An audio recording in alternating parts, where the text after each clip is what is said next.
Fun facts about hiccups. Have you ever had hiccups? They're those funny sounds your body makes sometimes. Let's find out what causes hiccups. Little jumps. Hiccups are like little jumps that happen in your chest and throat. They make a funny hic sound.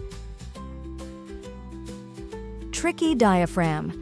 Hiccups happen when your diaphragm, a big muscle under your lungs, gets a little confused. It suddenly tightens up, causing air to rush into your throat, making that funny sound. What's the trigger?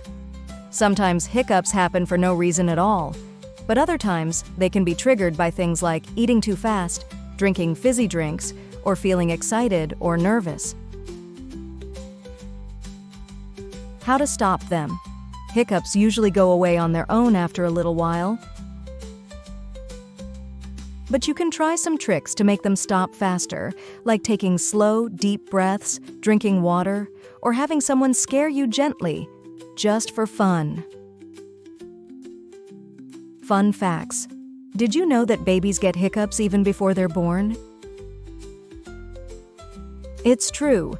Hiccups are a normal part of being human, and everyone gets them sometimes. So hiccups might feel a bit funny, but they're nothing to worry about. They're just a silly little hiccup in the rhythm of our bodies.